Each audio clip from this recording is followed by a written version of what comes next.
down to our last two items, the first of which is both our Marketplace redevelopment items, the first of which is the Shellmound Site. Can we have the staff report, please? Okay, so you've been hearing about the Marketplace, different components in the past year. So just as a bit of a background for you, as a reminder, as well as for those who are watching at home, the council in 2008 approved the Marketplace PUD PDP. And this project included a number of elements, essentially remove the existing surface parking lots in the in the existing marketplace, and create a mix of uses that included as many as 674 units, about 180,000 square feet of retail, and about 120,000 square feet of office. In October of 2010, the Commission approved an FDP, or the Final Development Plan, for the first phase, which is currently under construction at the corner of 64th and Christie Avenue. This is a 93-unit residential building. Last year in December, the Commission at a study session reviewed a proposal for the realignment of Shellmound Street and construction of a garage with ground floor retail and a new grocery store. This proposal has been deferred to a later stage.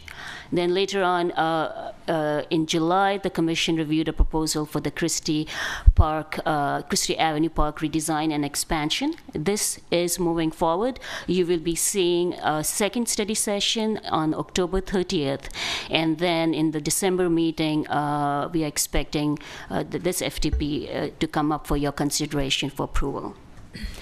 So this is the FDP for the Shellmound site. So just to align you, we have the railroad. This is the approved Marketplace PUD at full build out.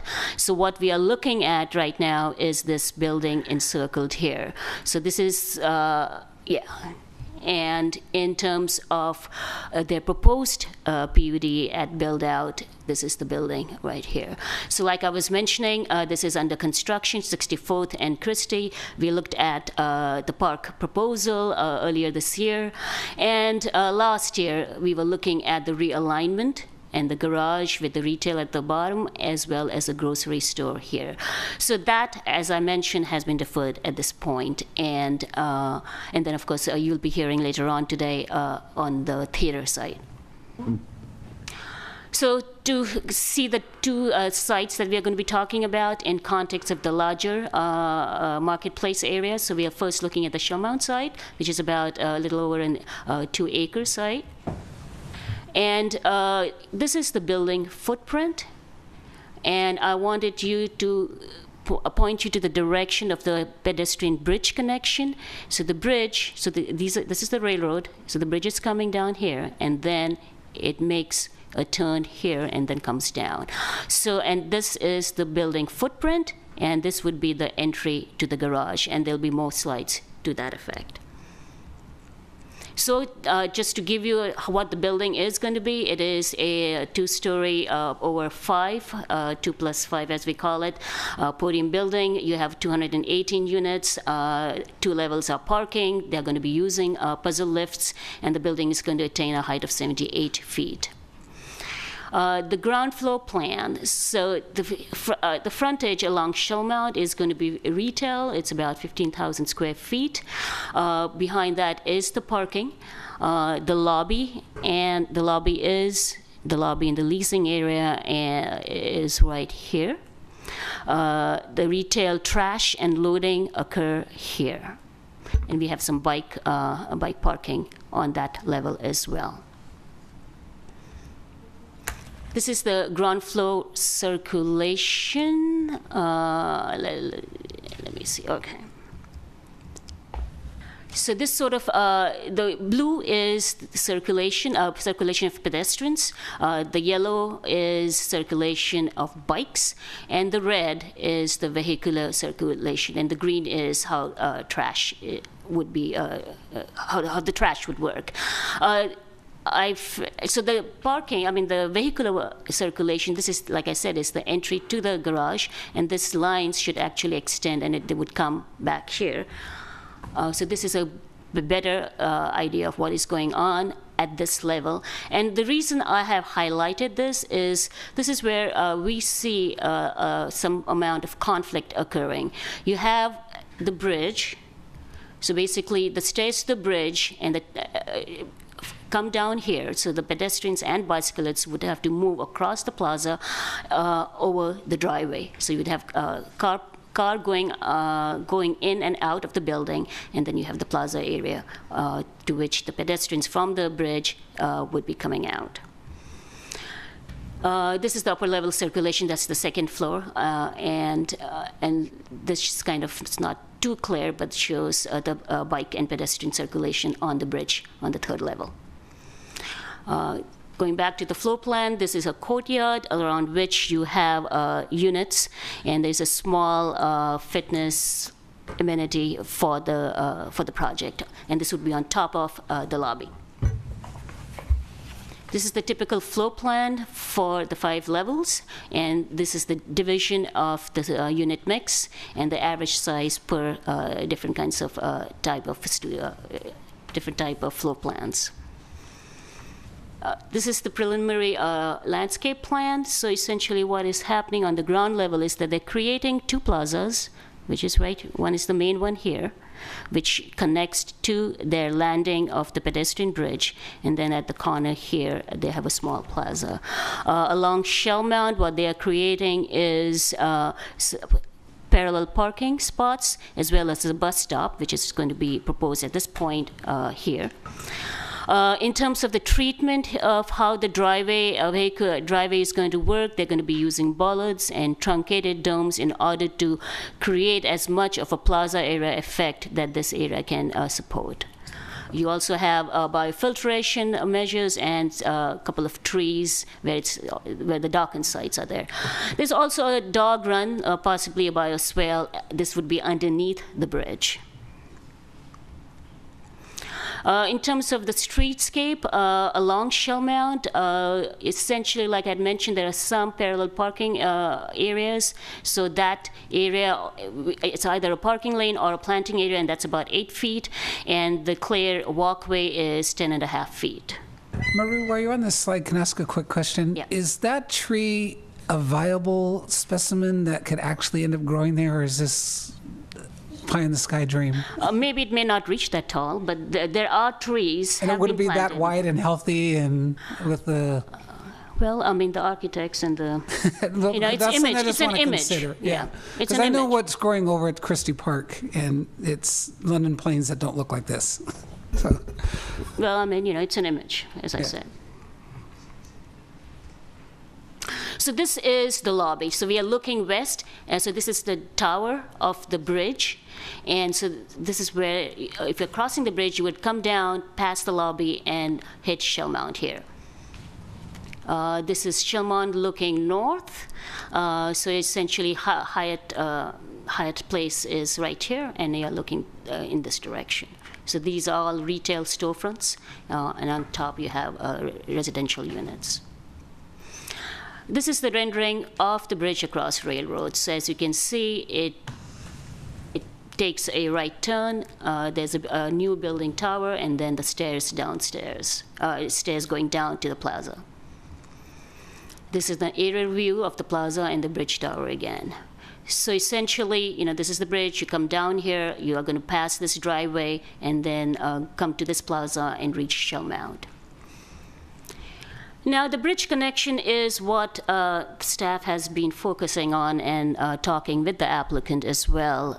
So this is the rendering of the original PUD, approved PUD, where the bridge connection was to take. So this is the building that we are discussing, and as it was conceived in the approved plan.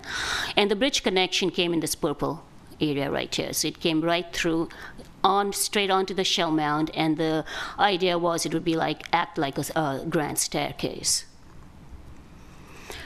In our discussion, the applicant had in one of their renderings, in one of their iterations, shown an alternate bridge connection. So this is at the 3rd level, where the bridge would be, the landing of the stairs down would be closer to Shellmound into the plaza. So these are at the ground level, and then they had how the plaza would actually work. There was a question from Commissioner Tan, I believe, regarding the easements that exist. So this is the existing easement that's there currently today, and is superimposed on the approved PUD plan.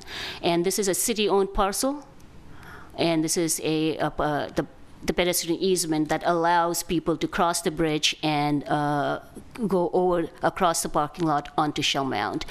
And in the original approved PUD plan, it was conceived that this would be the connection, and this would be also public access. So same thing is superimposed on their proposal. So this is how it would work. It's just superimposing where the city parcel is and where the bridge access is and where the city ped existing easement lies. And this is the same thing imposed on the alternative location of the bridge. So as you can see, the closest to the existing configuration of where the easement is in this configuration. In terms of consistency with the general plan as well as the approved PDP, the general plan designation is MUR, where residential and associated parking as well as retail is permitted. And the zoning for it is the PDP or the PUD, and the project does conform in terms of the location of the building and the uses. The approved PDP was for a much bigger building, a taller building of 175 feet tall, 206 unit building with about nearly 15,000 square feet of retail space. And the proposed plan is 75 feet high with 218 units and about little 14,500 square feet of retail space. So in terms of the uses, they're pretty much the same, but it's a much shorter building. And as I talked about the location of the realigned bridge, I've already talked about that, what was conceived at the time of approval and what they are showing, there's a difference. So the commission would need to give input to the staff in terms of whether the proposed realigned bridge conforms to the original approved location of the bridge. So the building and the proposal also needs to conform with the Shellmound design guidelines, which outline sidewalk widths, paving materials, streetscape furniture and landscaping, and they call for an overall sidewalk of 12 feet with a typical width of 16 feet. And in cases where parking lane is proposed, a clear walkway of 8 feet is required with an overall width of 14 feet. The proposed sidewalk appeared to be in conformance along most of the Shellmound as to the landscaping and the street furniture. Oops. So a community meeting was held in August at Hyatt House. About 30 people attended, including Councilmember Davis and Commissioner Keller. Traffic was identified as a big concern. It was suggested that a good wayfinding signage would be necessary to make sure that people know where the bridge is, the pedestrian bridges. There was also a suggestion of prohibiting on-street parking on the east side of Shellmound near 64th Street. One resident from the terraces expressed concern regarding view blockage. Preference was expressed for ownership housing. It went to the BPAC on September.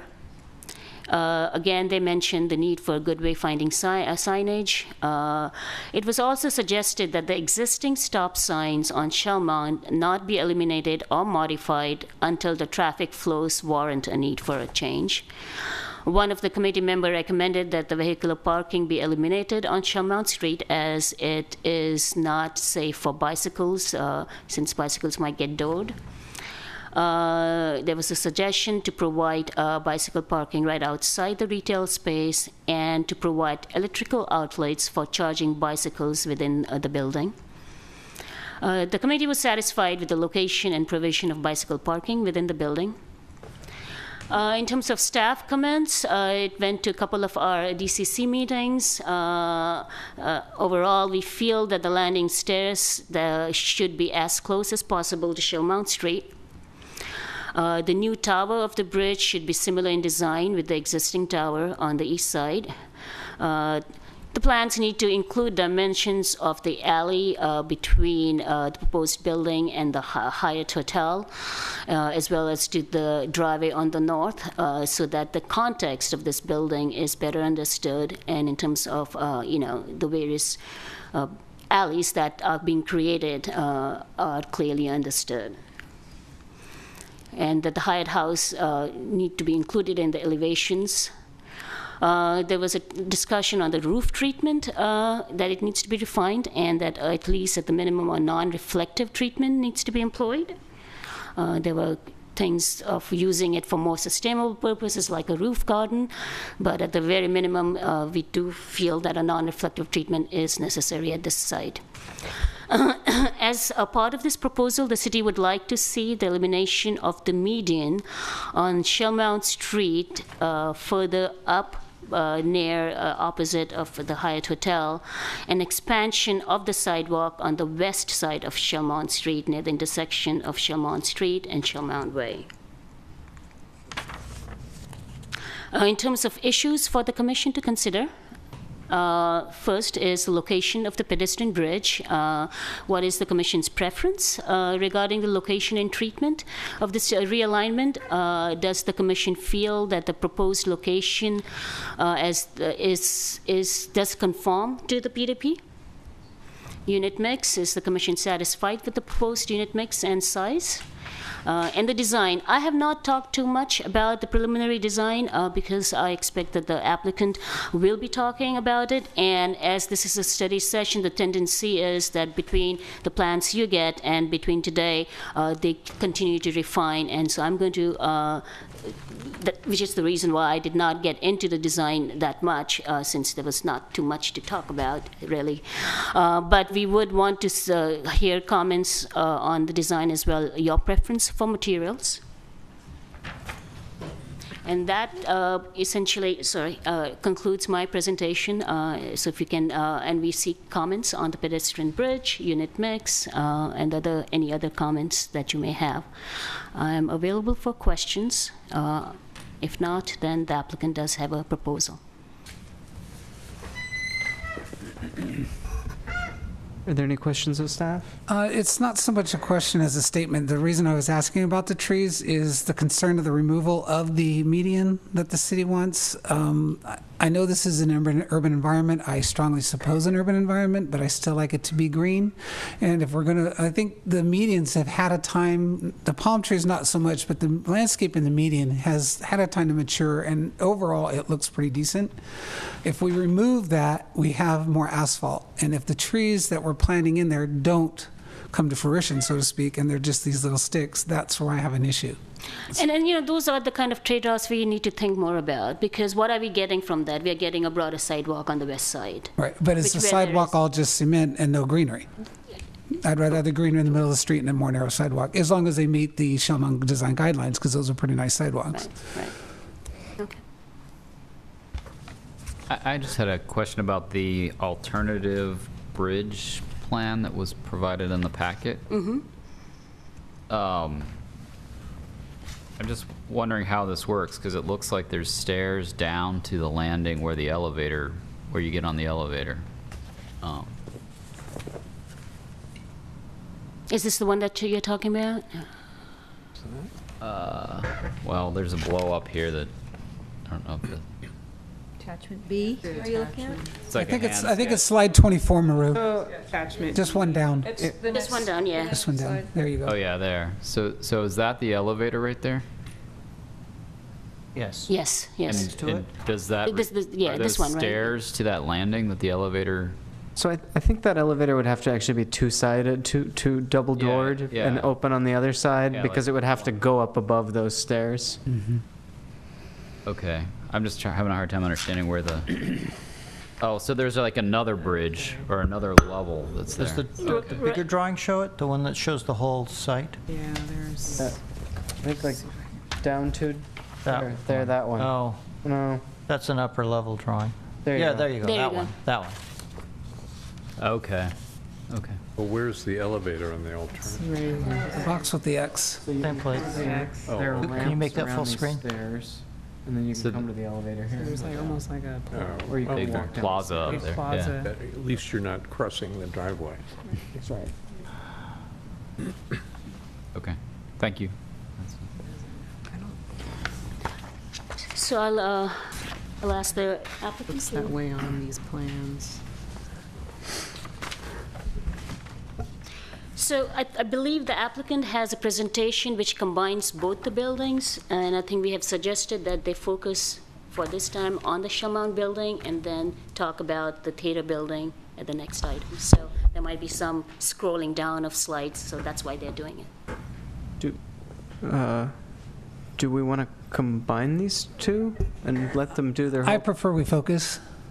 I think there's one building is a little bit more thought out than the other, and I think I don't know if that's by design or whatnot, but I definitely think this building is much more developed, at least in the drawings, as opposed to the theater project. So I'd like to really work on one at a time.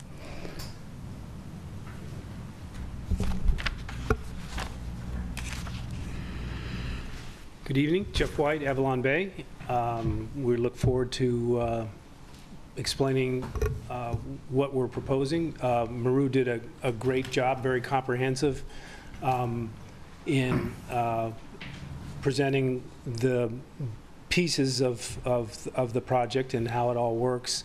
Our architect is here tonight. He'll walk you through that, and please try to, we don't want it to be kind of another presentation, so try to have some interaction.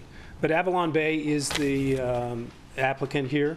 We're working in partnership with City Center. City Center is the master developer, and we're working with them on the development of 2 parcels. So to kind of give us the broader perspective and an update of what's happening in the master development, Mark Steffen with City Center is going to speak to you for a few moments.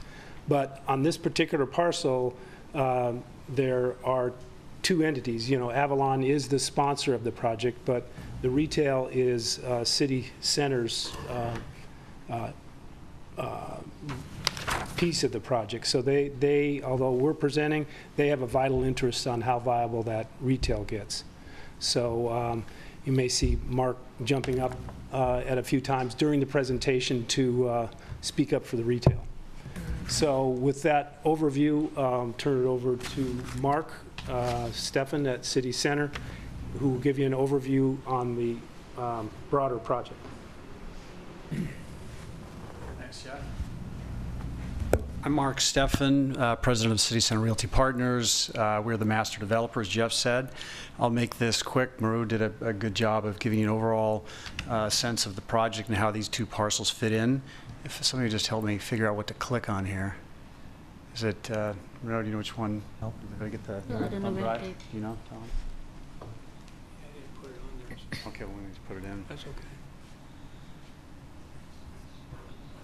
The one in the middle below the bill sign. Here? That one? There. Yeah. And full screen. It was full screen here real quick. And how do you click down? Down. Keep going down. Full screen mode Going down. down. 3 more, right there. Whoa, there we go, there we go. Thanks for your help. Okay. So, as Maru said, this is the project upon full build-out. And there's, you have Parcel A, Parcel D, the future grocery store, future residential, and the park. And we were here talking to you a short while ago about the park. We're excited about that opportunity, and that's moving along.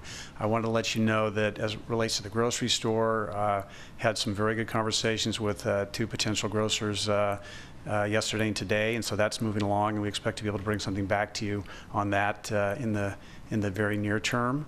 Also, with regard to the food hall, the renovation of that commenced this week, and this gives you a sense of what it will look like upon completion. We're going to sandblast the finishes on the floor, expose the concrete, lighten up the ceiling, new facades, and and expose some brick and have some new furniture with some landscaping and such. Just bring it into the 2015. And we're keeping a number of the food purveyors, all the favorites that the community has grown to love, but we're also bringing in some new and exciting food vendors that'll offer new opportunities that aren't there today. And that phase of the construction, the food hall, should be completed first quarter of next year. So it's moving along. And that will also involve the opening up to the left side of the entrance, cafes that spill out into the street. And then from there, we'll move on and improve the facades of the base of the office tower, and we'll be in to talk to you about going forward with the grocery and the road realignment. And just leave you with this is the park, which we'll be back to talk to you about at the end of the month. So with that, I'd like to turn it over to Tom to talk about the two specific projects that we're here to discuss tonight.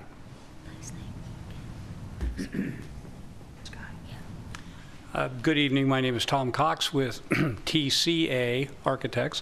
I think it says G up there. I haven't been replaced yet. So I'd like to talk to you about the projects that we're working on, which are Site A, and we'll do Site A first.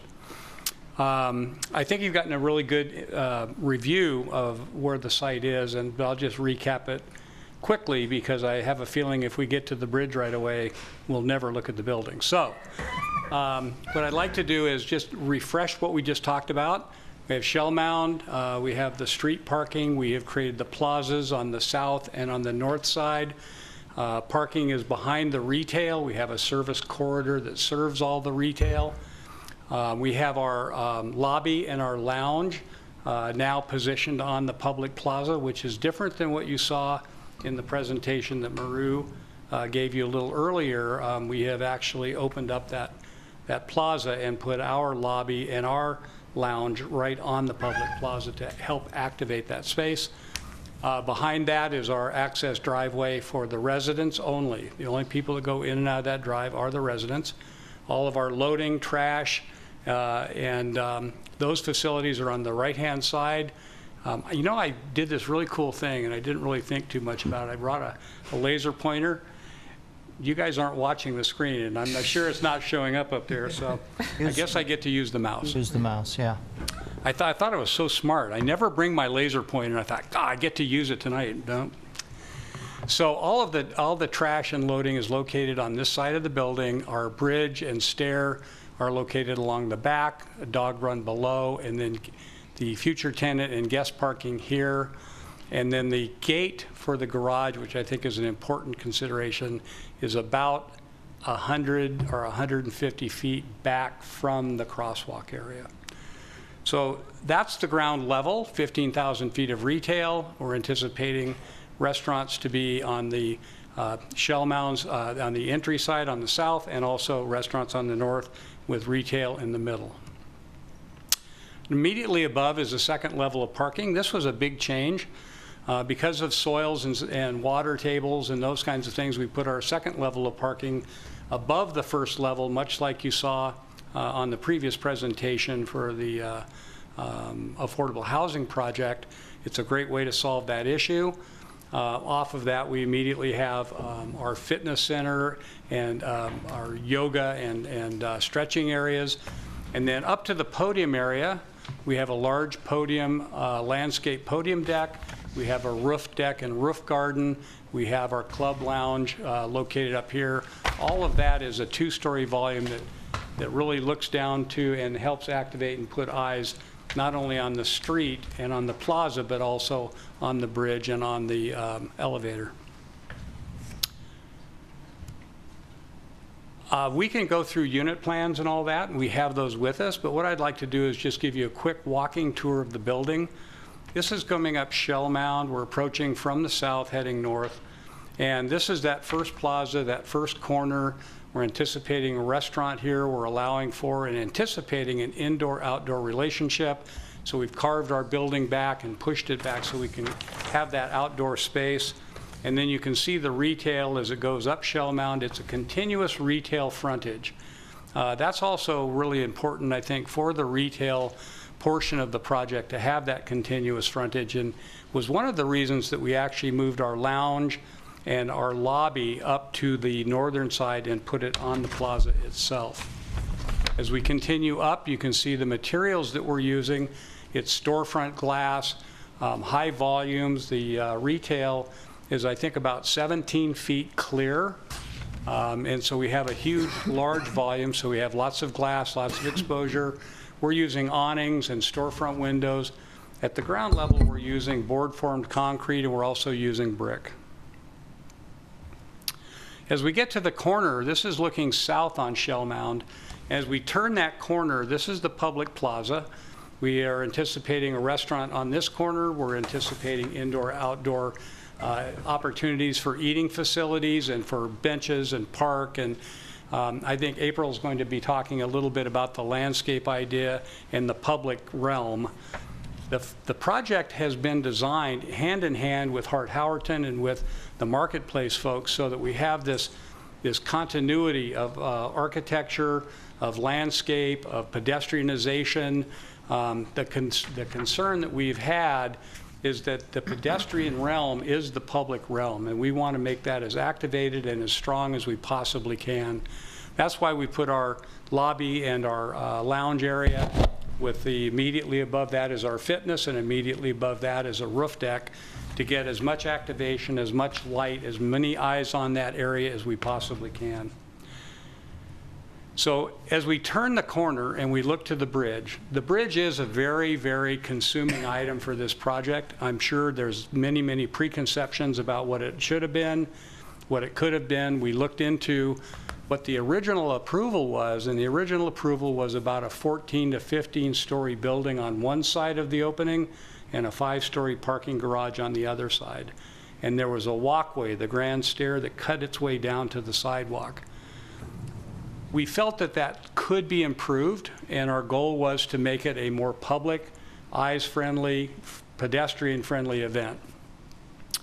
It's not cheaper by any means, so we've moved the bridge and the elevator down to really interact and be part of the public realm.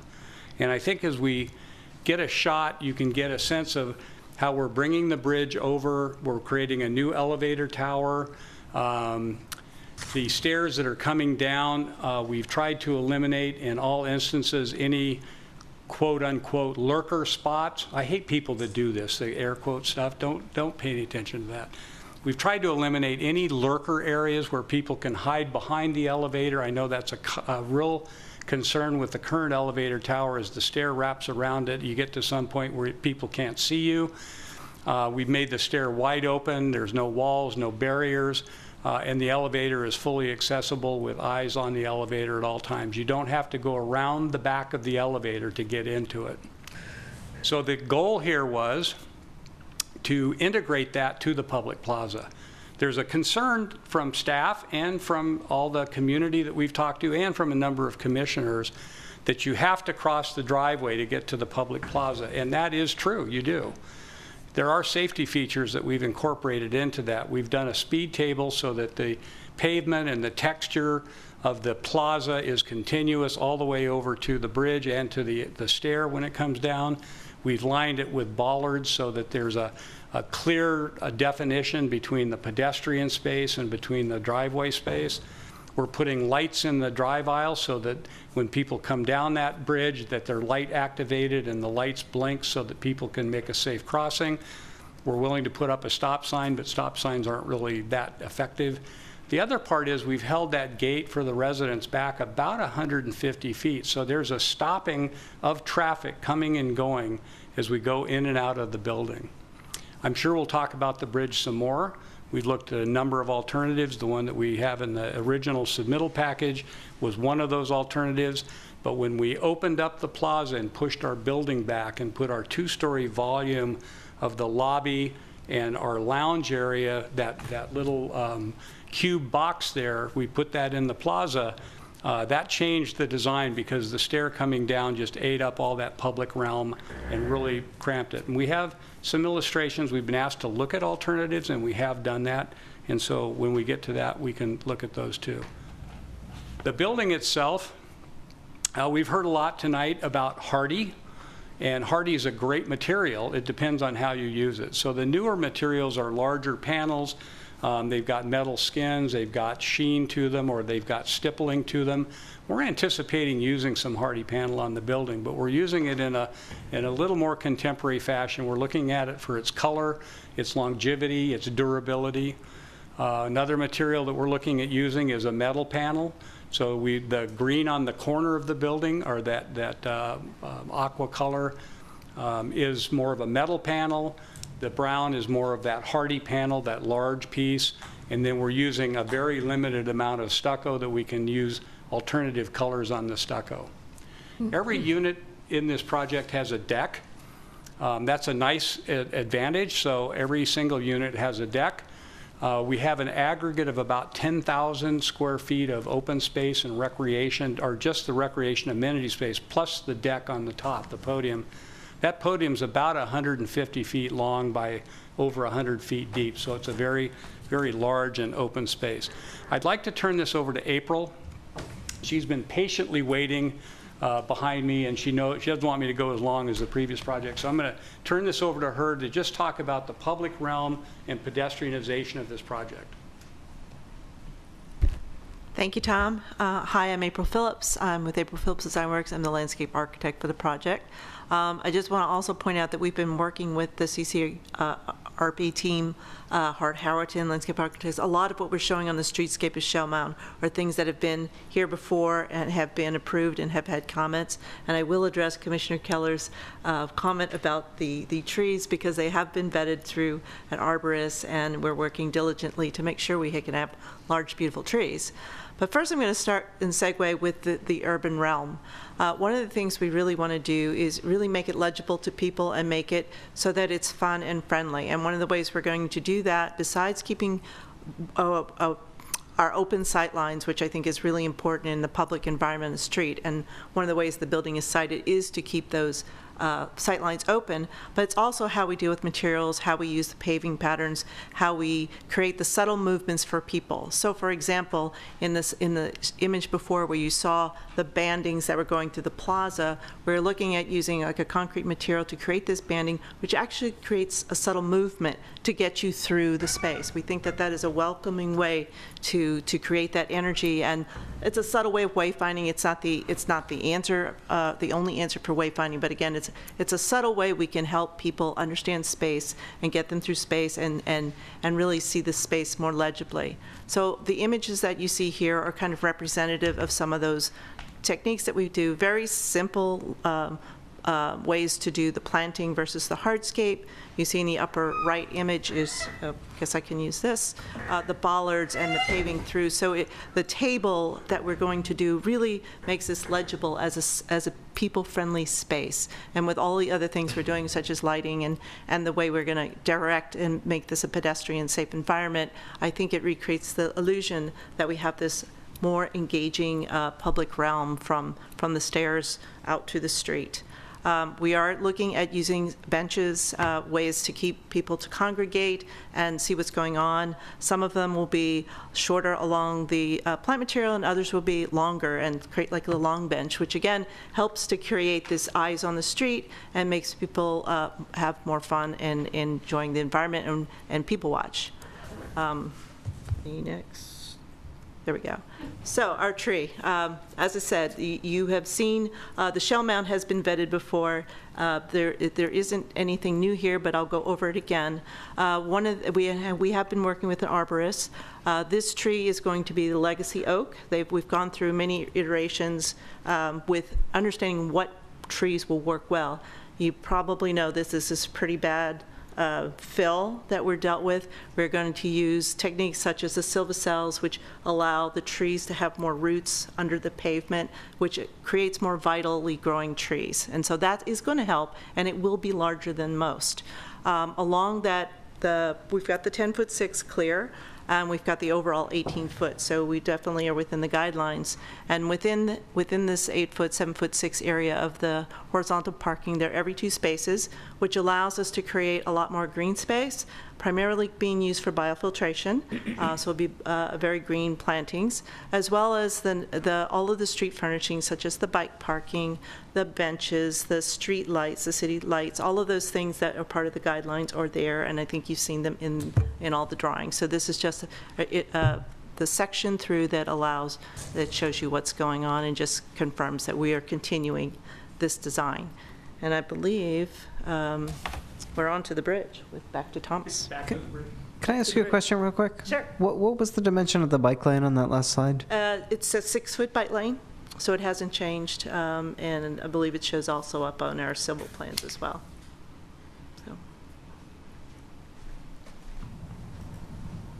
So we also believe in designing buildings 360 degrees. I thought it would be important to show you what the building looks like from the other side. This is coming from the tower on the other side of Amtrak going across the bridge. And then what the change would be is turning right and going down to the new elevator tower and down to the stairs that go to the plaza. One thing that we were very concerned about, and everybody that we talked to was concerned about, was people having eyes on that bridge. We have units that actually have some glass at the back, so we have constant eyes down here. We have a hallway corridor system at the back of the building, and instead of just walling off that hallway corridor system, we're incorporating a number of glass panes so that we always have lights that are on. We always have people walking back and forth. We have activity always occurring on this side. And then, of course, the public deck, or our private deck for our community, the leasing lobby and the lounge center, and also the fitness above that. Those facilities do not shut down at 6 or 7 o'clock at night. They're ongoing throughout the evening. So this would be the Amtrak side of the building. We're looking at using a patterned board form concrete on the back side of our garage. We're looking at extending those metal products that we're talking about on the front of the building to the back of the building, and we're also using and incorporating some stucco plaster on the back also. This is turning the corner coming around to the Hyatt side. You can see the bottom of the garage on the Amtrak on the right there, and then you can see the units with decks, and then the building turning the corner on Shellmound with the metal turning the corner, and then trying to expand that sense of retail base. Oops, wrong building. So, can't go to D. I thought that would be a good place to bring you to, and if there's any questions that I can answer while I'm up, I'd be happy to. Or not? No? Thank you.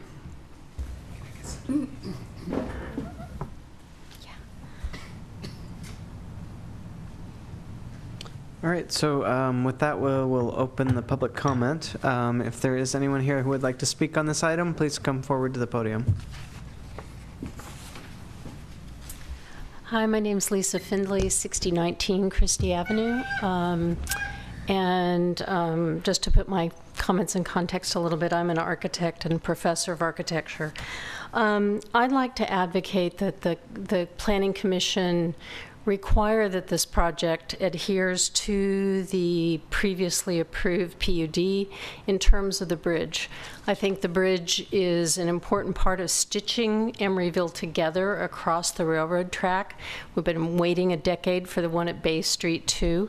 If you're a pedestrian, it's almost impossible to move between 65th Street and where Shellmound goes around by the Target. There is the sneaky pedestrian way across the Powell Street Bridge. It's really scary. So we discussed this at the August meeting. I've been involved in conversations about this project for 10 years. I think it's very, very important that that bridge be a direct connection down to Shellmound Street that continues the pattern of circulation. Right now, the tail, which is this residential building, is wagging the dog, which is the public realm of our city.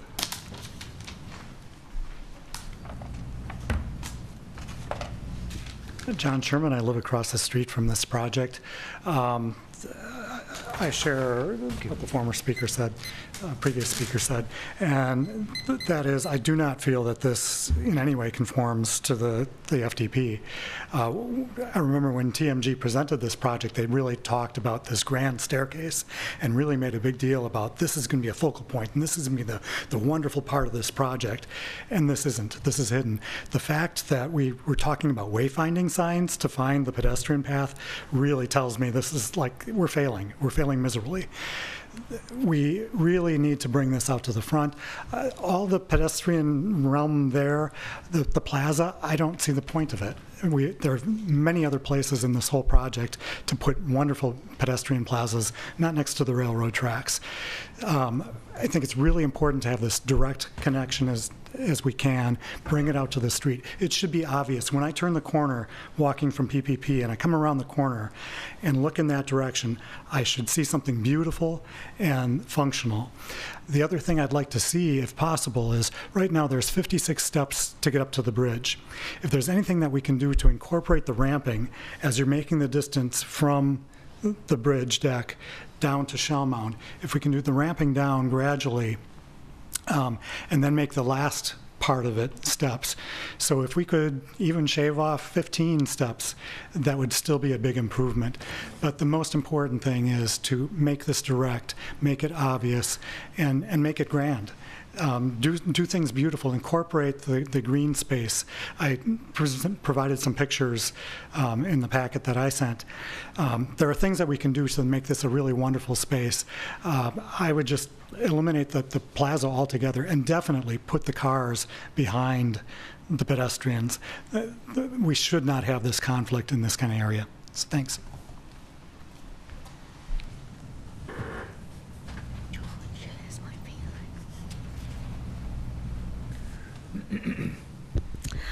Hello, everyone. My name is Parisa Paymani. I have been working in Emeryville since June of 2000, and I work at Emery Station North. And after working there for a few years, I purchased one of the units from Rich Robbins at the terraces. And so I pretty much walk across the street to go to work every day. And a lot of us that live in that building, we have a magnificent view, and just like you, that we walk into our unit, we want to be blessed with a beautiful light and no obstruction of the view. We paid a hefty price for our view. And the previous owner of that property was an architect that built the Emery Station North as well as the terraces.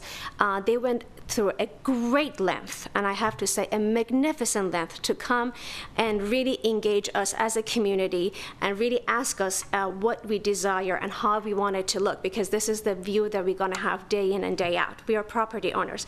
I am a business owner, and I feel cheated that it's putting so much effort is putting into people that are transient, that are going to stay there for a week to a year, and our views are not being very much considered.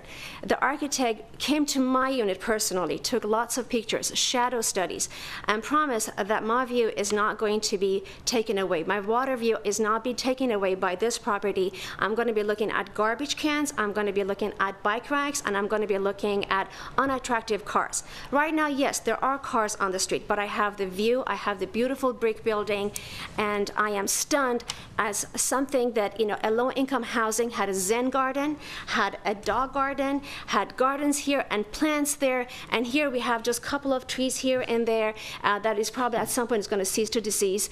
And and the whole building is another box, no ingenuity, no creativity. It's just flat surface. Yes, a couple of, balconies are sticking out, a big deal. Flat surfaces, windows that are just, square.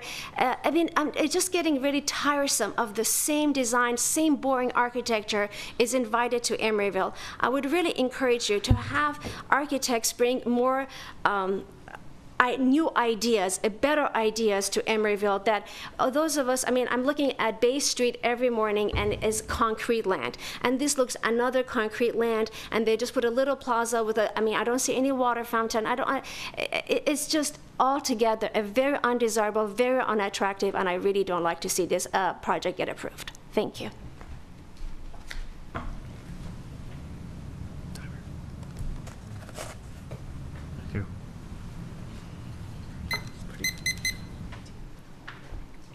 Hi, good evening. My name is Stefan. I live across the road from this building on the other side of Amtrak, and I'm very surprised by this concept. And if you don't mind, I will go back to some of the drawings. Sorry.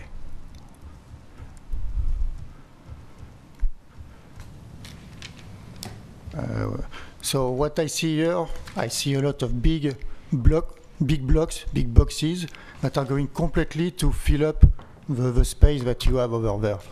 Today we have a lot of open space, and I really like this open space that you have in this general area where people can walk, can have a view, can have circulation, and have, I will say, a lot of place to walk. One thing I'm surprised, and from what I understand, originally this building was approved in two parts. So a tall tower, I believe, in this area, which will not cut the walkway, and another smaller area for parking. And from what I understand, this was designed originally, so the designer who did the other side of the building could have a complete concept of their vision and the vision for Emeryville, which was to have open view from the system, from the building on the other side, all the way to the bay across the road. And when you build just a big rectangular or triangular, whatever the shape is over there, just a big block, you're not going service, I will say, to good design and good use of the space you could use. And another point where I'm very surprised is that you are building more places for rental properties, when I believe something very important for a city is to build the ownership and the people who pay property taxes. To have people engaged in the community and who are not just transient, who will not just be there renting a couple of years and move back to some other place and move somewhere where they can afford or can build something, buy something. I think it's really important to also think of increasing the base of property owner, not just of rentals. Thank you.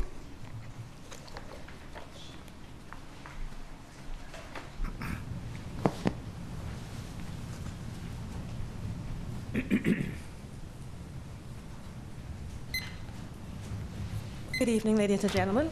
I also live in the same building, and I'm perplexed that we're going to have 218 units and 289 parking spaces. Do the math. 71 parking spaces for 15,000 square foot. The other thing is, right now, Emeryville with the Bay Bridge attracts a lot of tourists, and one of the things that they like to do because of the open space is to use the bridge connector between our side, where the Amtrak is, and Shellmound, to enjoy the trains coming with their children. Put that building there, it's gone. Thank you.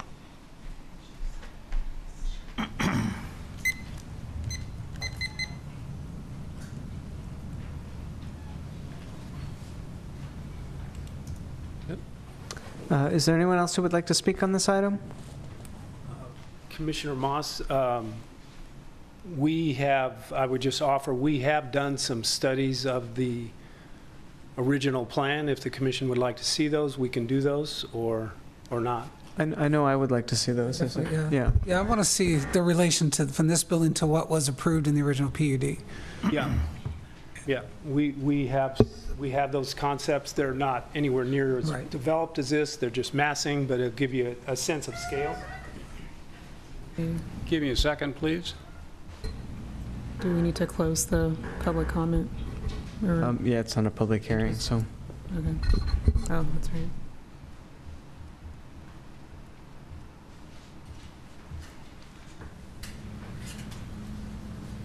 This is the building that was approved previous to our effort on this site. The stair is the exact width. The building on the left is, I believe, 14 stories, and the building on the right is a parking garage. And this is the stair that it takes to get up to the tower. We modeled this pretty much exactly what was on the drawing. And it takes approximately 85 to 100 feet to get from the sidewalk horizontally up to the landing where the bridge currently sits. And the other problem that we ran into, which quite honestly we didn't know how to solve, is the elevator in its current location drops down to the ground and exits facing the Amtrak, and to get from the elevator to the street became virtually impossible. You'd have to go through the parking garage or cut beside the stair, go under the other building in order to get to the street. So I think it was a great idea. I don't think it got a chance to be fully fleshed out. And so that was one of the challenges that we found immediately in trying to solve this problem. And the slot between those two buildings, by the time you walk to that spot and turn and look up the stair to where the tower is, it's more difficult to identify where the tower is than where we hoped that we located it to be more visible, more accessible, more identifiable as a real place to go versus what we were handed. We did look at several alternatives. One of the alternatives was to take the driveway behind the tower and to kind of bend it around the tower, which would do two things. It would slow down some traffic, and two, it would take that pedestrian traffic conflict out of play, and still preserve the plaza, which I think has great value to everybody in the city, because we just don't have enough public open space. So this would actually take the driveway around the back. The tower and the bridge and the stair become a more prominent focal point, and I think that was one of the alternatives that we looked at. We didn't ignore the request. We felt that it was another solution to this, and it doesn't compromise the plaza much at all. So going back to the original plan showing the grand staircase, can you go back to that? The big one? Yeah, that one. Yeah. Using the illustration on the left down there, can you show me where the 14-story tower would have been? Yeah, it's actually this building. Okay, and so next to it is a parking structure with retail in front of it, and how? Retail in that structure here, yeah. Right, and how tall, do you have any idea how tall the finished parking structure would have been? I think it was 5 or 6 stories, about 6 stories, I believe, so 10 feet per floor or 60 feet tall. And does anyone know what the height of the terraces are? I mean, because if you put a 6-story parking structure there, you're still going to block views, maybe not the people on the top floor. Yeah, that's 60 feet. I think we're at what, 75, so 50 feet. 50 feet. So what's been approved by City Council in 2002 and is allowed to build by right is something that's still going to block the terraces, but maybe not the top floor. Well, it's the top of a parking garage versus, yeah. Right. It has to come up. Did you want to reopen the public comment? Well, we never really, I mean, it's not a hearing, so we never really The closed it. terraces are also built on top of a parking lot, so there is about 4.5 level of parkings. All of the units are above the parkings. So if on the other side you build a parking of 4 units, 5 units, all of the units will still have view across this parking. Does it make sense? Quite no. So a cement parking structure is, you might see through it. The terraces is a total of 8 levels. But the residential units are from level 4 to level 8. Right. So which means the parking below, there is 4 levels of parkings. If you look on the other side of the road, and on the other side of the road, you have a parking with 4 structures. Basically, it will be the same. You will see above the residents who are above the parking of the terraces will see above, and will still see the view on the other side of this parking. This is not going to block the view. Thank you. Because the unit, the tower that was supposed to be 14 level was completely on the side of it. Right, yeah, I see what that is. Yeah, that's clear to me, yeah. Yeah. Okay. Thank you. Whatever. I'd like to point out something as it relates to the retail. If we looked at this, and if you have the grand staircase come right down through the center of the block, it breaks up the pedestrian flow of the retail. Most of the pedestrians are becoming farther to the north where the heart of the public market is. They cross the street, they walk to the south. And pedestrians and shoppers tend to look what next, and it draws them to the next step. And you want interesting storefronts.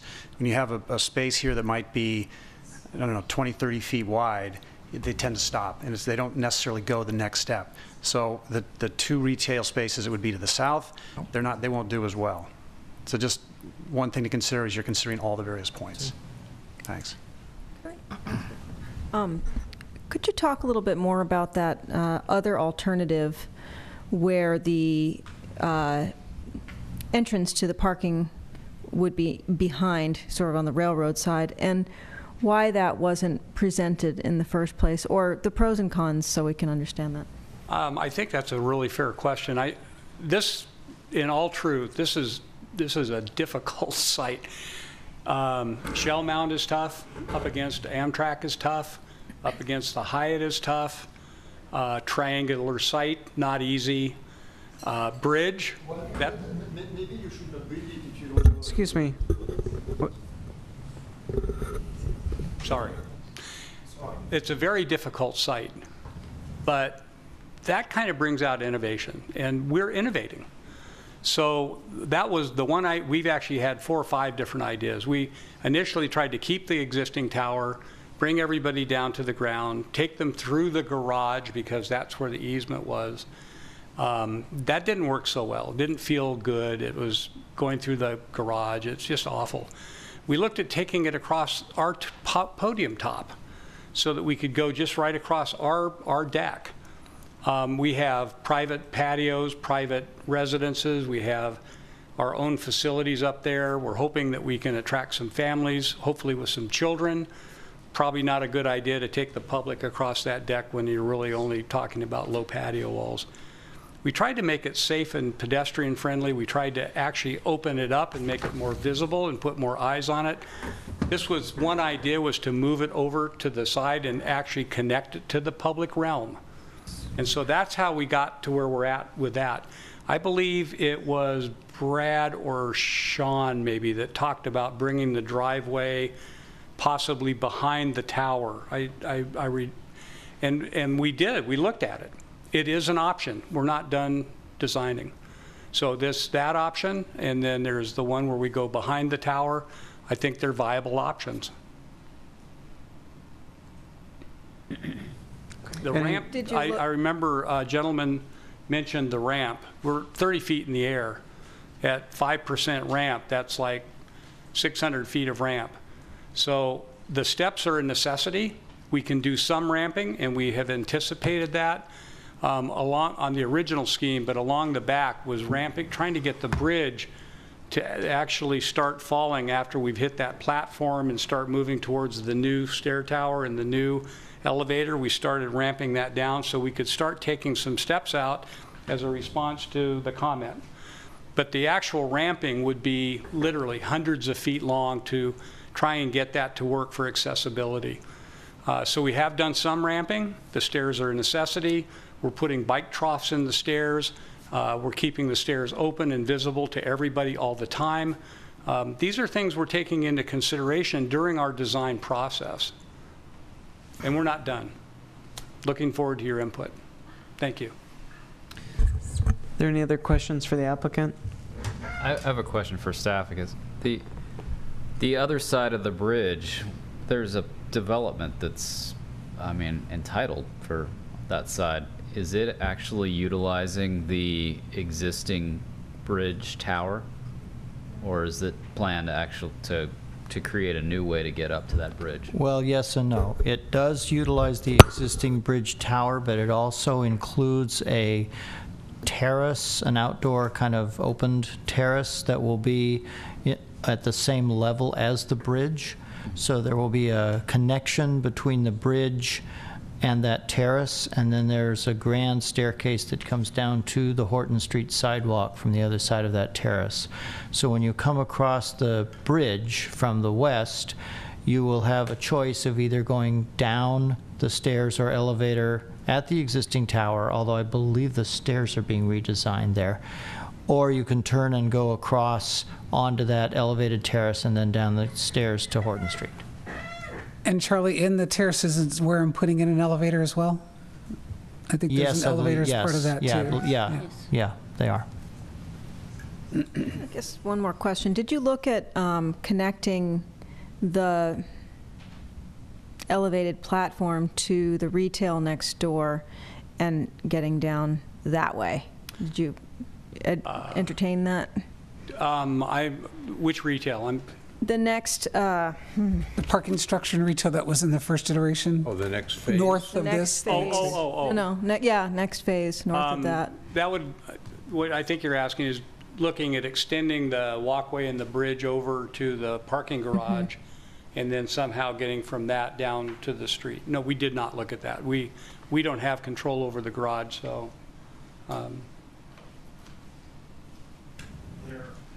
I'm going to let you take this one, Mark. Yeah, there's some master planning issues why that doesn't work as well, and maybe, Aaron, you might want to address, or I can address it, that's fine. But there's two issues. One is, where would you have it come? So if you had it come just on the other side of this drive, then you have the same issue because we have cars entering the parking garage right there. And if you had it come down, say, through the back of the parking garage and came out the middle, it's a much longer walk before you come down. Also, because the width of that, where the parking structure is, and drive aisles, we just barely have enough room to have two different aisles. And if we lost that, the garage would have to get taller to make up the parking.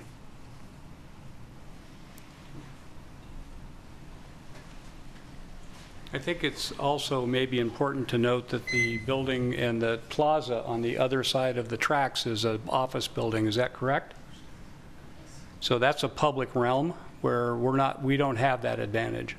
We don't have the public realm. So rooftop plaza and deck for a housing project is quite a bit different than an office building with a public realm to it.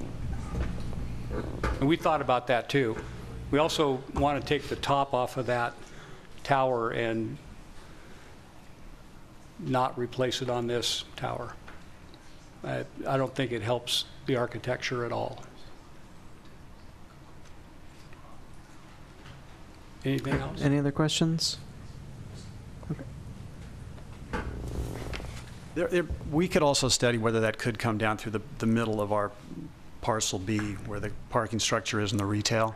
We'd have to study it, but it would be a longer walk, but we could bring it down there. We could study that if there's still enough room for our parking aisles and such. All right, so if there are no other questions, I think we'll bring this back to the commission for discussion. Do you want to start again? Or I know. I started last time. All right. I thought let's be on the end. Oh. Yeah. Well, we can do this. Yeah, I don't know where to start exactly. I mean, but I mean, the bridge is an issue. There's a lot of issues related to it. The crossing of the driveway. It's such an afterthought. Where it's located right now. It has no association with this development. And I think, the original intention of taking it right through and having people be able to sort of drop right down onto Shellmound is kind of lost here. And I think there's a lot of creative ways to work it where you do have the grand staircase and then along the, and then a walkway that comes to a elevator that's actually on Shellmound, and the separating the walkway from the stairs so it's not hovering over those stairs. But there's plenty of ways to do it, and but I guess just overall this project, I do, I agree with some of the comments about the aesthetic. It's just what we're, I feel like a lot of us are trying to avoid here in Emeryville. And I think this is the case with this project and the other one that we're about to see, is that I think this whole public market project has so much potential, and I think there's a lot of, it seems like the retail space, the team knows how to do the retail space well, and the housing is sort of getting the short end of the stick, whether it's by design or location, etc. I mean, this one is even, you just read it, and I know it's done a lot, but it's really obvious here where you just, the nicer materials and the nicer articulation, the care is really put in the retail space along Shellmound, and the rest of it is just boxes with windows cut out of it and balconies popping out, and I think that and then this volume that's the lobby tacked onto the side feels sort of like I don't know, it doesn't read as part of the building. It kind of just feels like aesthetically it looks like kind of the entrance to a children's museum or something along those lines. So it just seems like there's a lot of work in that regard, and then that needs to happen, and then just the courtyard being so. I think we saw an example in the previous project with the affordable housing project where, there was a courtyard, it's a donut, but it's not just completely surrounded on all sides. There's some porousness to it. Opening up to the street is key, and that really helps connect this community that you're trying to create internally with the larger neighborhood, and trying to figure out a way to do that and bring the bridge through where the stairs, I think, would be it has an opportunity to be something really great, and I'm just not seeing it happening right now. I don't know how far to go with this, because I think we're talking a lot about larger issues, but when I look at the courtyard, I see this, even internally inside the building, the courtyard isn't engaged that much by the surround. Basically it's a bunch of units facing this courtyard, but they're all all the units are accessed by double-loaded corridors, so their entrances aren't on the courtyard side. They might have balconies facing the courtyard, but it basically becomes kind of something, a pretty thing to look at, and not so much something that you'd utilize. Even the corridors, aside from the first floor, I mean, the first floor only has two entrances to the courtyard from the corridors, and then floors above that, it's only visible aside from the units in one location, and so it's just, and then just the way, the uses of the spaces and the corridor, or uses of the spaces in the courtyard, it just seems like you really, to charge that courtyard and get it to be utilized, having some of the activities that are right now on the second floor, the fitness, yoga, pulling those up and actually having those off of the courtyard, or between the courtyard and the roof terrace, and there just some moves along those lines could start to help. But really just recognizing what what we're trying to achieve here, which is one, creating an internal community, two, connecting it with the larger community, with this neighborhood that we're now creating, and connecting it with the rest of Emeryville through this bridge and stairs that are coming through. So, I don't know that it's necessary at this point to talk about all the specifics of which materials you're using or anything along those lines, but those are, get back to that if we need to. So I just wanted to make a general comment about the design, and I've said this before in previous study sessions with the applicant with regard to kind of the architectural style that is the signature that you see in Avalon properties. And the last time I mentioned the fact that I work in San Francisco on King Street, and so I see a lot of your properties, and I can definitely respect that you have a unique signature in your architectural style. And I said at that time that I want to feel that I'm, not in San Francisco, that I'm in Emeryville. And so it's going to be really important for you to incorporate that into this design as you move forward, that this is Emeryville. There are certain textures and palettes that are indicative of what Emeryville represents. The retail space facades, I thought were definitely heading in the right direction. I liked the use of the brick and the glass and the steel, but I felt also that it's important to minimize the amount of stucco, and this is going up to the residential part of it, because there really is a contrast between what you're seeing at the retail level versus what you're seeing at the residential parts of the building. So there's not much of a connection there between the lower floors and the upper floors.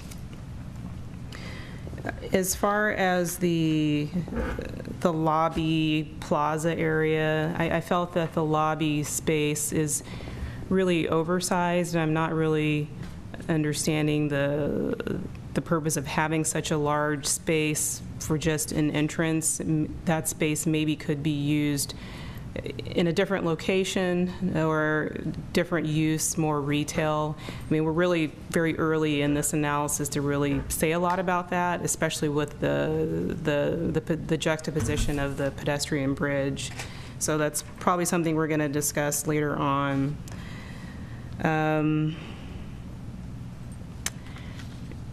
I mean, it's still very preliminary in my viewpoint, and with the issue of the bridge looming, it's very difficult to comment much further on that. But I will say that for the units that you've mocked up on the plans, that you may want to take a look at the examples that you saw this evening with the affordable housing, and just to get an idea of what a family-friendly housing unit looks like, and just to vary that mix. They seem very repetitive. So those are my comments. Well, I live on the other side of the tracks, not in the terraces, but in the old Doyle Hollis neighborhood, and I have been there for 17 years trying to make my way across to the marketplace on foot, and the crossings are hideous. They're both, all of the options are hideous, and this one is not getting me excited either. I think that there's a problem with the outdoor spaces in this project in trying to set up a plaza, a total hardscape plaza on the north side of a residential building with a driveway going through and a future driveway going through another parking area. That doesn't seem like a place that's going to attract a lot of activity. Doesn't seem like a place that people are going to choose to hang out if there are other places to hang out. I also think that the lobby doesn't make a lot of sense there.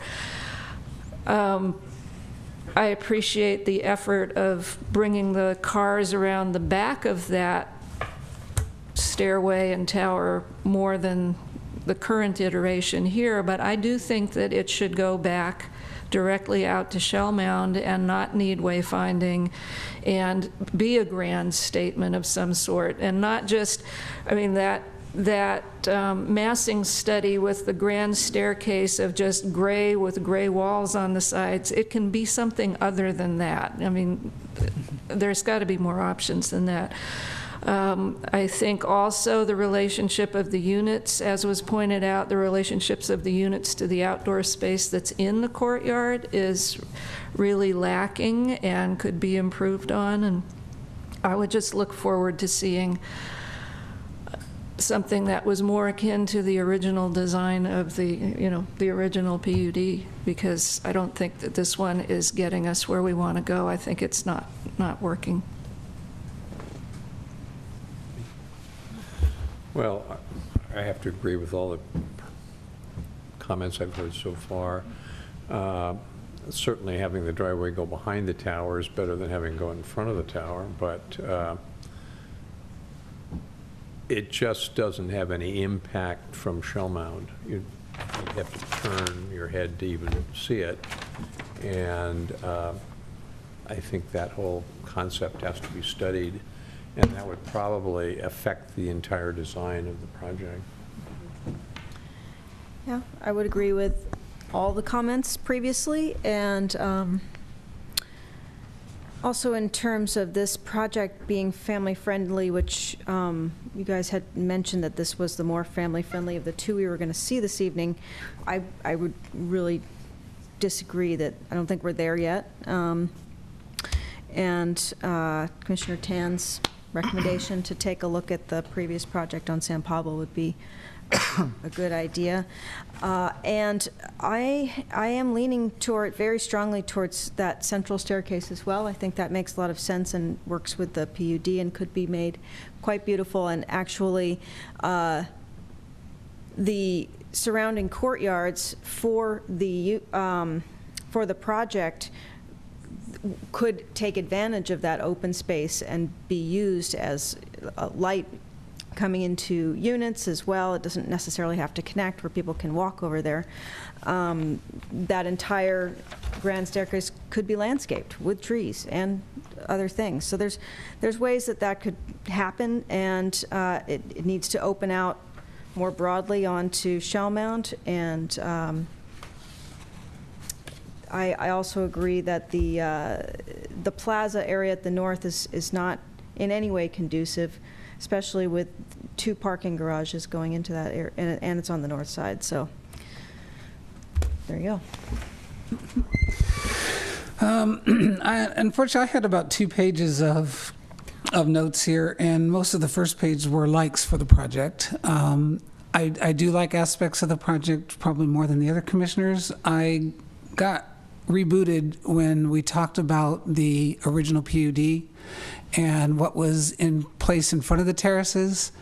I know you guys prefer, budget-wise, to not build with steel, but I'm thinking if the original PUD left a view shed for those residents there, because I'm thinking that and what's over Site B, which eventually could be developed to block their view, is all they have. So I think and I understand Mark's suggestion of the retail. I think if you built something lower on that southern end, put shops on it, made this beautiful staircase that came down, which evidently everybody from the public to the commission seems to desire.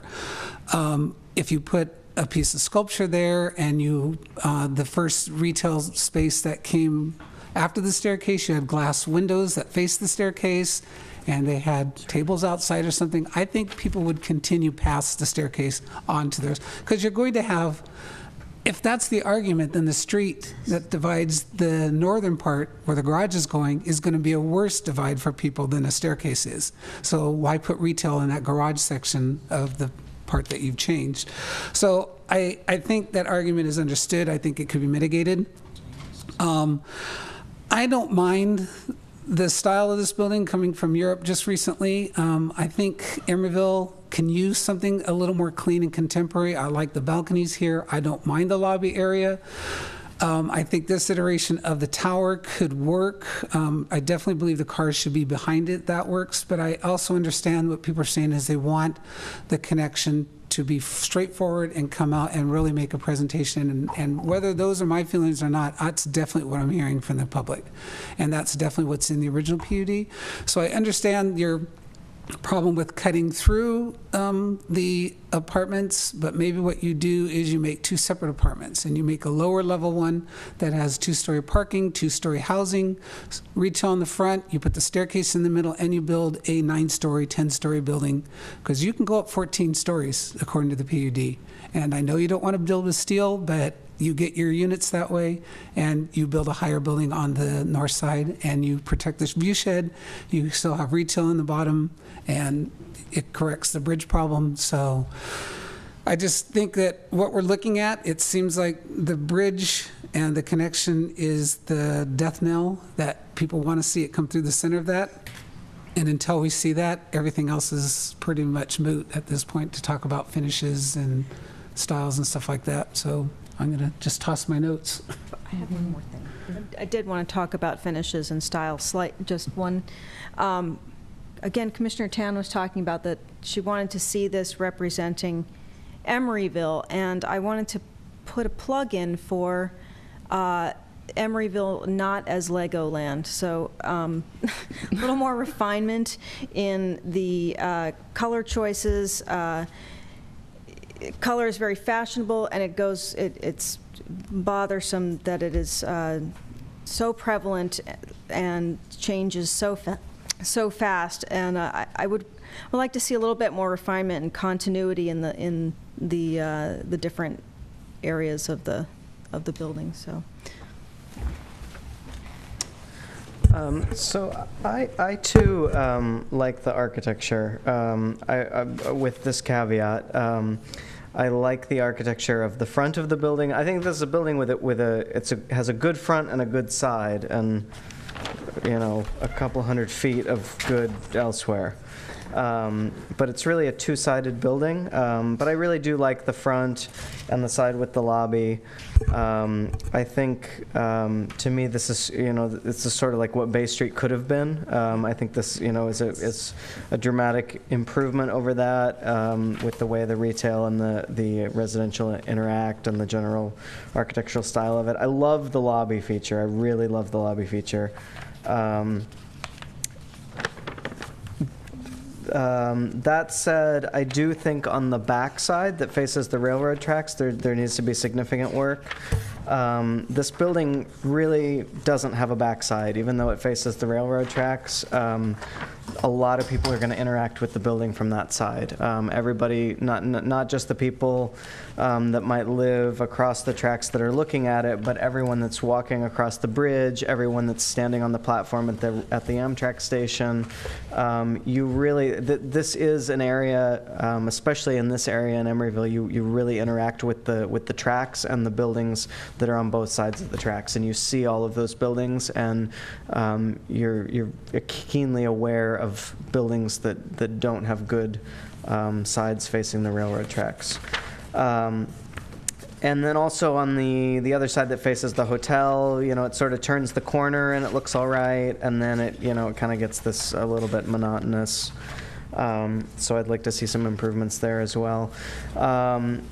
I think with regard to materials, I think Mark and Jeff have been here before us enough to know what I'm going to say about materials, which is I think that we really, I think high quality materials are really important. I think you've started to introduce some things which are interesting. I'm not convinced that I think the metal panels are an interesting material when used in conjunction with other things. I'm not convinced that this much of it is going to be interesting enough, is going to have enough interest.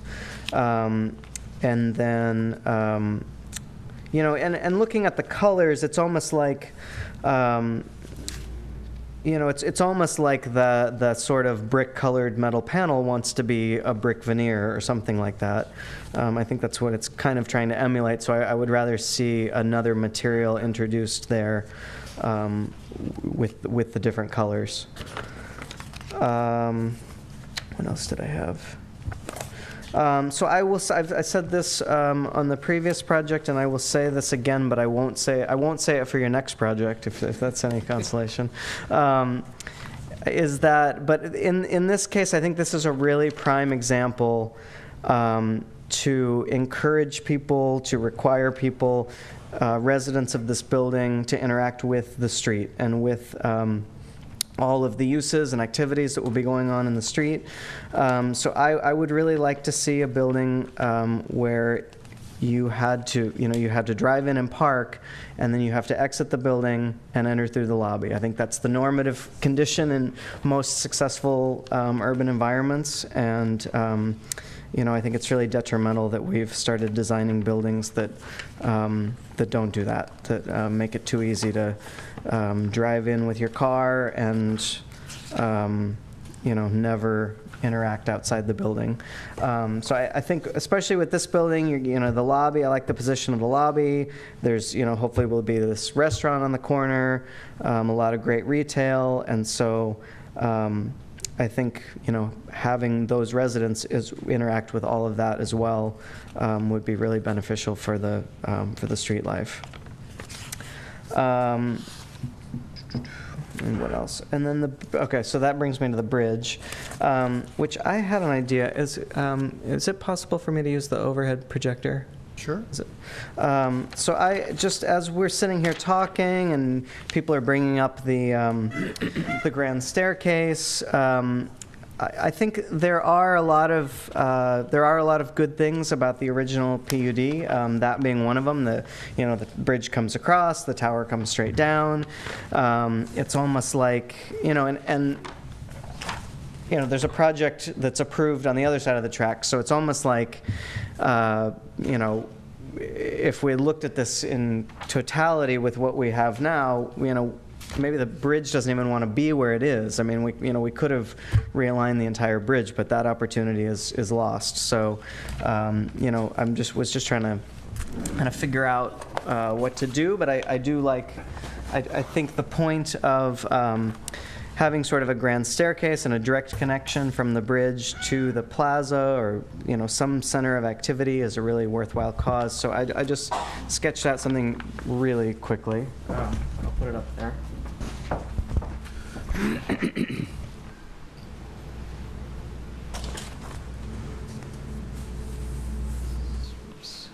So I don't know if you can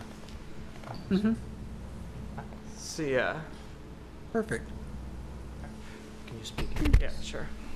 So I think so I just drew sort of a straight line from the existing tower to the proposed plaza.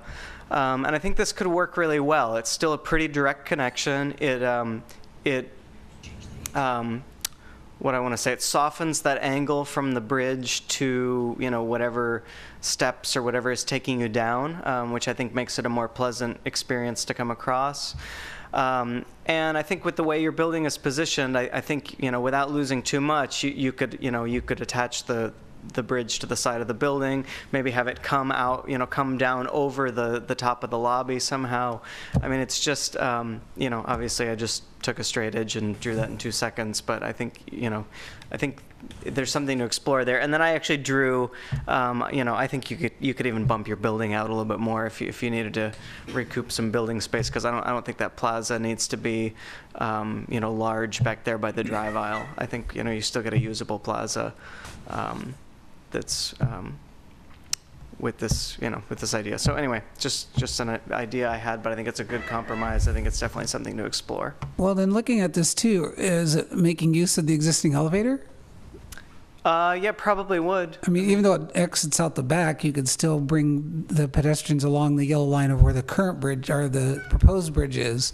Yeah, so you'd have to figure out how to get elevator users, disabled patrons, or bicyclists, or whoever's using the elevator from that, around to where they want to be. But I don't know if the building department would allow you to have those who need to use the elevator have to go down and go across the driveway, while everybody who can walk can go down the stairs and drop right down onto Shellmound. So could you bring the elevator forward to where the stairs are and integrate it into the building? Yeah.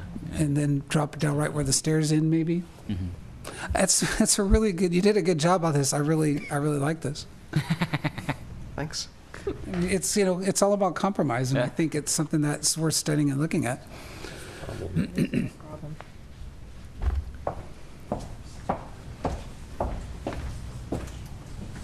So Anyway, that concludes my comments. Does anybody have anything else they want to add? Yeah, I had one other comment to make. So Mr. Steffen had mentioned that he was concerned with the grand staircase cutting through the retail, and that the natural pattern is for folks to walk along the store, keep looking, and that might interrupt their process. And I just wanted to mention that at Bay Street, and I know there's lots of people who don't like Bay Street, but at Bay Street there are several staircases that do interrupt the retail spaces, and it doesn't seem to impact the situation there. I think you'll just have to enhance the signage for the retail so that folks can see what's coming next, or put a feature there, as Commissioner Keller mentioned, with artwork. But yeah, I think it's a problem that you can easily get around.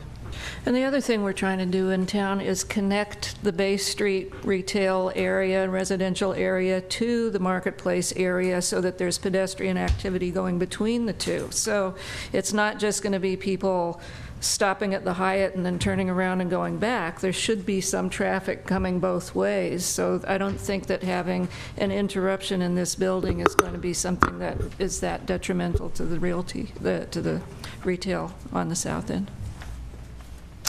Yeah, and I'll just add too, I guess, I think at one point in your presentation you brought up, you know, sort of the desire to keep private spaces private and keep them out of the public realm. I'm not too sympathetic to that. I think if your building was not part of this, whatever, what do we call these things? FDPs? FDP. PDP? FDP. That under the new, maybe staff can correct me if I'm wrong, but under the new planning regulations, I think there would be a requirement for publicly accessible private open space. Huh? How do you deal with security? Not for a residential. Not for a residential project? That would be for a non-residential project. All right, well, that's unfortunate. Of a certain size. But this is a PUD, so it's not subject to those regulations. They have to have guards there then. Right. Chair Moss, can I just make a comment? I hadn't thought of this before, but I think that's a good point about the elevator access, and that the disabled and the able-bodied have to have pretty much the same or equivalent access to the bridge. And that actually could be a sort of a fatal flaw of the approved PUD scheme, because if you have a grand staircase that comes down to Shellmound Street, that the able-bodied can just go up, but then the disabled have to somehow walk around the building and get back to where the elevator is. You know, that could be a problem. Any scheme that has the elevator back in the back and the staircase coming down to the street does not provide equal access. So however it's done, I think the elevator has to land somewhere close to where the stairs land. That's why I think... Well, there's an elevated walkway that went along, you know, or rollway or whatever way, that went along and went to the front to Shellmound, and then... Right. Yeah. Then you'd have the elevator and the stairs. Did the unit count? How many one-bedrooms, how many two-bedrooms? Oh, for this other one? I couldn't see anything in the break. There it is. I think it's also in this. Yeah. It's also in this. Okay, so this is just very much the same background.